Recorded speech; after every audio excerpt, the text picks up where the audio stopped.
Hello and welcome to Trailblazer. My name's Brian, I'm part of the team here at Grantham.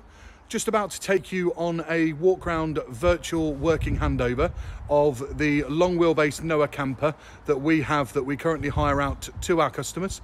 Hopefully this is going to give you all the relevant information on exactly how to use this camper when you're out and about and enjoying your holiday.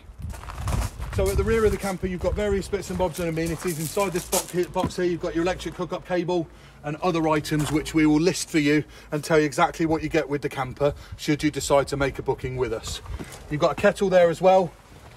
And you've also got this big item here is the mattress or roll-up mattress for the top roof bed. Or if you're not going to use the roof bed as a bed, you can use this on the RIB bed, which I'll show you in a few moments, see where that goes. Other bits and bobs that are accessible and viewable from the back here. So in here you've just got simply some storage. This little backboard, if you want to access from the rear, does pull away as it's only held on Velcro, and that can give you access to the rear, but it does also show you where the 20-litre onboard water tank is, and I'll show you how to access that and where that's filled up from the outside in a moment. So the only other final thing at the rear is you've got your freestanding table here. So I will for a moment get that out and just kind of demonstrate that. So on here, it's just simply push that down, click that into place. These clips that you can see here, you put them in the down position, which is unlocked, hook it onto the rails inside the camper, and then pop both of those up, and that locks that into position. That will then keep the table nicely securely in position on one of the rails. You can have it in position while you're traveling if someone's sat in the back that wants to watch a tablet, does a little bit of colouring in or whatever they may like to do. So it's quite useful for that aspect. As far as putting it away is concerned, it's just going in the reverse, slotting it back into its fixings and making sure it's nicely tucked away. So the other things that we'll notice around the camper as well is there are curtains located everywhere. Just be a little bit careful and conscious that if you do take these curtain ties off, that you don't end up losing them, that they end up staying on them, but curtains all around to be able to create a bit of privacy for you should you need it. As we come down to the side of the camper here, two really key elements that you've got here. You've got your electric hookup cable here. Absolutely key when you're plugging in on a site. Make sure you plug into the vehicle first, then take it to the plinth and plug into the plinth. If you do it in reverse, you're going to be walking around with a live plug in your hand, which is not ideal. On your car keys, you will have an additional key, which is opening of the 20-litre onboard water tank. So that's simply opening this section here and filling that up until you can see any water sort of showing at the top. As far as drainage of that is concerned, when I show you the consumer unit inside in a few moments, the water simply comes from the tank into the sink and straight out. Where it comes out is in the flue, that you see here, this plastic flue here. So what you may need is something to collect that if you're on a site that says you need to dispose of your water waste in a specific area. You'll be collecting it from there because it will go straight into the sink, pump through to the sink and straight out of the camper. So just be conscious of that. So we're going to swing around now and go inside and just show you what there is to know about the inside of the camper. So the easiest thing to bring your attention to first port of call, because it's right in front of us, is the fridge. So the leisure battery for the camper is located under the driver's seat there, and the fridge will work off either the leisure battery or the vehicle battery. Ideally, you want it to be working off the leisure battery most of the time. As far as switching it on is concerned, it's really, really simple. Inside the door here, there is a power button. You simply press and hold the power button until the fridge powers up. Once we've got that powered up, you've then got this option here just to alter the temperature. And it is as simple and as straightforward as that. And you have also got a freezer compartment in the top here as well. So your settings right on the bottom, that's going to be cooling your freezer compartment as well. I'll switch that off. So as far as switching it off is concerned, it's just the reverse, press and hold, and it switches the fridge off. Quite a deceptive and deep and spacious fridge. So plenty of room in there for bacon, beer and wine. So your next one is your gas bottle. So your gas bottle is located and housed in its own individual housed unit, which comes away as you can see there. So it's a 907 camping gas bottle. Regulator is already attached to it. So as far as releasing the gas from the gas bottle is concerned, you've got a nib on there, which is the black nib. It's simply turning that so it's released all the way out as far as it can possibly go. That's now created the flow to the regulator. You've then got your switches on the side here, which are currently in the non-flow position. So it's then simply turning these into the flow position so you can actually get gas into the camper. The absolute key thing is, before setting off again, you need to go reverse and shut that down. You don't want to be traveling with gas coming into the camper. So again, we're going to reverse that back, and we're going to switch that all the way, turn that all the way back in until you can't go anymore, and that's nicely locked off. Similarly, just securing this back on. One of the other things that we provide with the hire camper as well is just this nice little trash bin, so you can use that at your leisure, fill that up and dispose of that where you need to. So above the gas bottle you have got a gas grill, and it's key just to highlight this is it's a grill, not an oven, but fantastic and great to use for grilled cheese, bacon and things like that. It's really simple to use. It's simply putting the gas flame on, and then it's a piezo system to get that lit. Just keeping an eye on it and making sure it lights with your tray inside there. These rails that you see along here are the rails that I highlighted earlier where your table can clip onto. So you've got a rail here, and you've also got a rail towards the back here.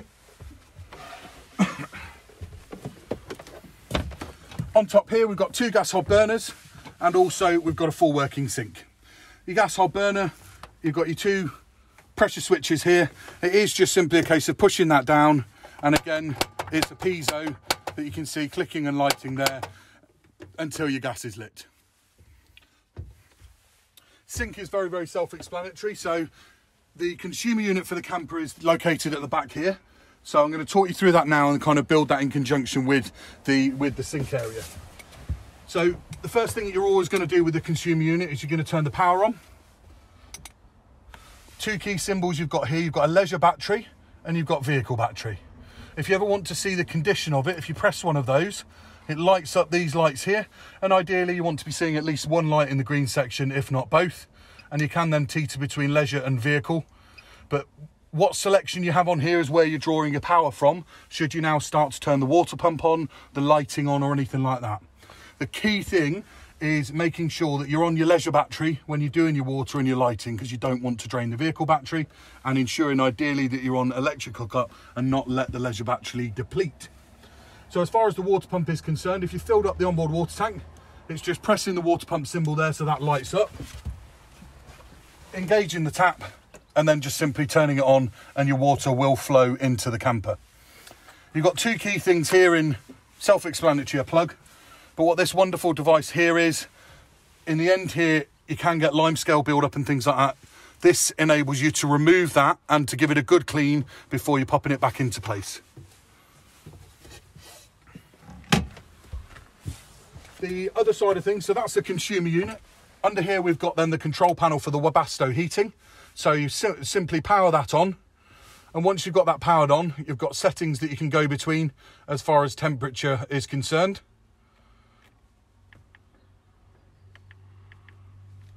Pressing the power button to get us into the main settings. So going towards the ventilation first of all. So that is the power and how much speed that you're going to get out of the Webasto heater. This one here is your duration.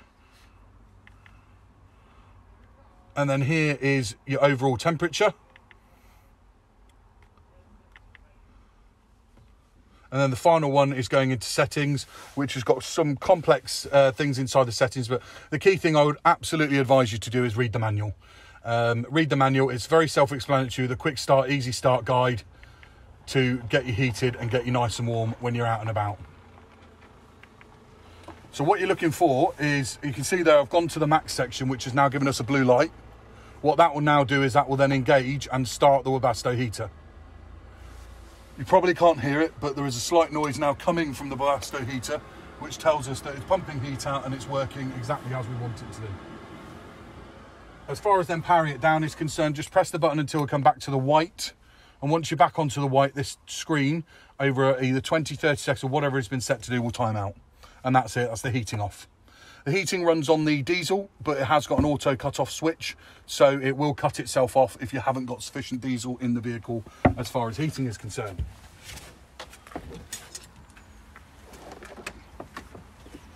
So, while I've got this down the mat, I will show you the bed situation. So this is called or known as an RIB bed. So you've got a handle located underneath here. So ideally you want to be pulling that handle forward slightly because you're wanting this to lift out and come to line up with the cabinet here. On the right hand side, you've got a handle which you lift up, which will enable you to lift up the center section of the bed. If for any reason you find that you've gone a little bit too far, so you can see that it's a bit, you can reach under and just nudge it back a bit to enable you to get a nice flat surface. Once you've got that flat surface, it's very well weighted. I'm quite a big chap, so there's plenty of weight going through this and it can comfortably hold me. You've then got this bar in the center section, always trying to make sure you get the seat belts out of the way. Lift the bar, drop this down, and then your third part of the RIB bed is a handle at the back right hand side here. It's a case of clipping that and dropping that backwards until you've got that into a nice flat position. You've now got your bed completely down. So like I mentioned earlier, if you wanted to use the roll-out mattress, you can now pop that on top here and actually have a very spacious area and comfortable area to sleep in. Putting it back together is just simply the reverse. So holding that button down to lift the back section back. There is a little handle on it if you can't quite pull it, if you want to grab it. Underneath, the easiest way to do this is to use the seat belts to get your hand underneath, but making sure they're straightened out when you tuck this backwards. And then this is always the finickiest part, the last handle. So it's back down here, grabbing that handle, dropping that back into place, making sure you've got accessibility to all of your seat belts if you need them. So you can see there I've dropped one through.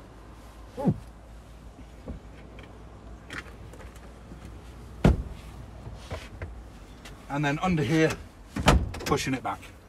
You've got access storage with some clips here, pretty self-explanatory, to access underneath to the front sections. So what we're going to do now is I'm going to take you through the swivel chair system. So this double seat swivels.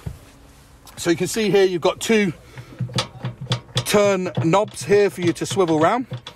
So you're releasing the knob as far as it will possibly go until you can see these nibs will pop through just there. So, and turn it so it's holding it into place with the two nibs. Because if you move it around with these down, or the nibs aren't there and they drop through, you can damage it and bend it. So we know that both of those are unsecured. We've now got to go towards the cab area. And also release these two at the front here.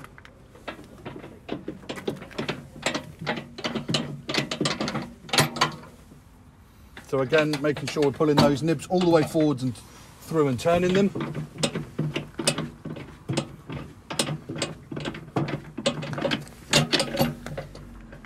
And I've also again a turn. So that is now unsecured and ready to turn. But what I will show you while I'm at the front here is just an extra area for storage in the camper. So a hand down the front here, lifting that forwards. And there are other, so there's your triangle in here. You've got your fire extinguisher, thank you Andy, and you've also got your jack wheel brace and everything like that should you need it. I wouldn't advise you to put any clothes, linen or anything like that in here because there is a greased swivel plate at the bottom, so you're likely to damage that and get dirt on that if you do, but great area for extra storage. So as far as swiveling this chair is concerned, it's a very simple mechanism, but you must do it in the correct way and also turning it the right way. So at the rear of the camper here, now we're loose, you gently ease it forwards. With your right hand on the right here, you would now turn the seat all the way around. So it takes a little bit of jiggery pokery, but that will then get you back into position here. So you can see that it doesn't line up ever so flush here, but if you do want to fix that into place, then you've only got one of two options. You either create a bit of pressure to the side to lock these into place, or if you're on a dead flat surface, drop the handbrake and that will enable you to move the chair across. Please though, if you go for the handbrake option, make sure that you're on a level surface. If not, if you can grab a brick or grab some chocks, put them under the wheels to ensure the camper doesn't start rolling away. But that gives you the idea behind that. So, while we're underneath here, I'll just show you these very briefly. So the touch LED, so if you sit there and you're poking away on this, it's not going to work. However, on the metal, you can see from that it's touch LED by touching on the metal on and off. So we're now going to have a look at the pop top.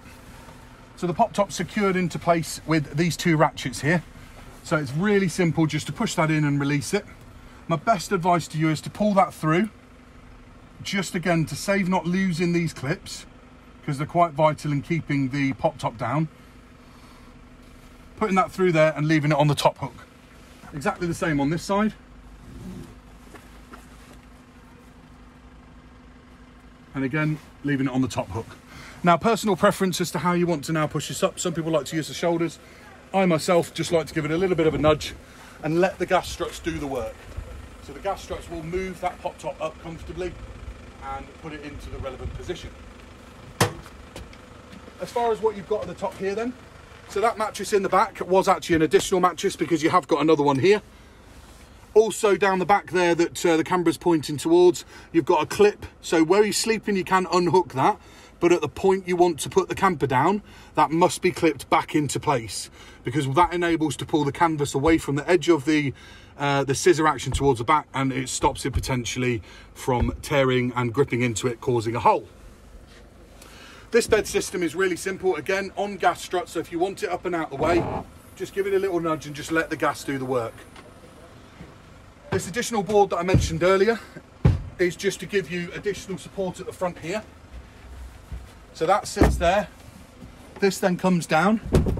You close the gap to give you a longer bedding area there, climbing up from the seat to get into that pop top bedding area.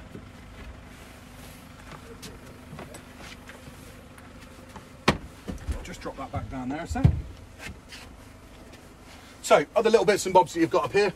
You've got these mesh windows on either side.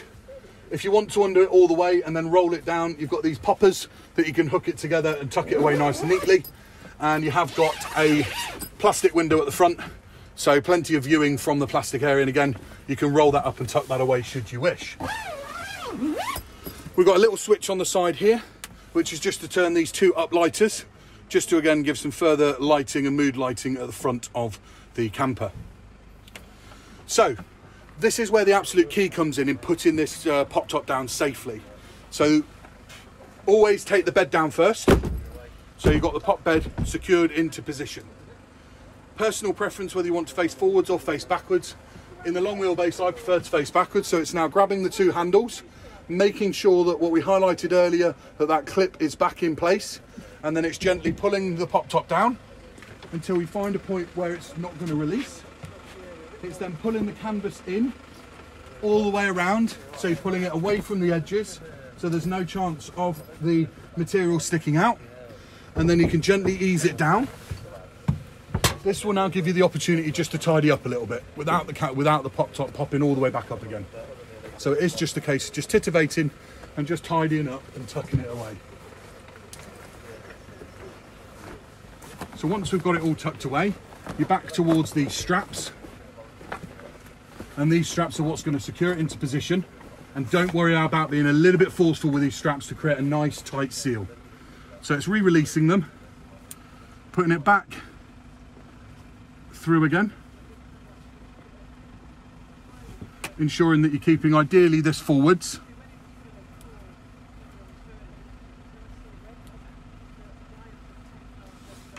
And then, like I say, don't be shy about giving a real good tug. My advice then, create a bit of a knot round it, tuck it away. Repeat the exact same thing with the other side.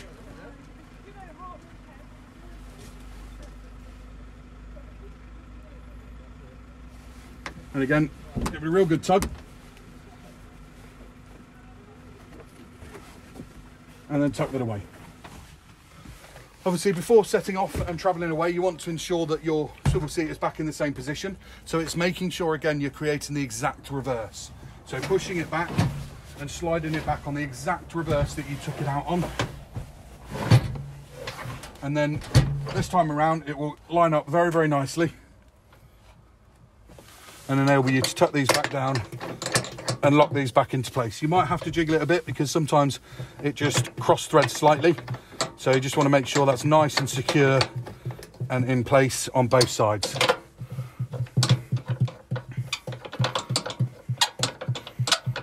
I'll leave the front ones for the time being, but I'll get those done after the video. So other thing just to highlight, obviously, where do you fuel it? What do you do as far as fuel is concerned? So when you pull into the petrol station, you will need to open the passenger door because the fueling system is located just here. So absolute key thing, diesel. So we've got the diesel located there and we've got the AdBlue. If for any reason the AdBlue shows up, you may need to just grab some from a petrol station. Shouldn't really be a problem because we would have checked that on our pre-checks before you head out and about. So that gives you everything I believe that you'll need to know in relation to the camper. If you've got any queries or questions, please feel free to get in contact with Katie Booth, our specialist camper person that looks after everything in relation to our Trailblazer hire. We hope you have a fantastic time on your holiday and we hope you spread the word, let everybody know about Trailblazer and hopefully come back for many more holidays. Thanks very much and bye-bye now.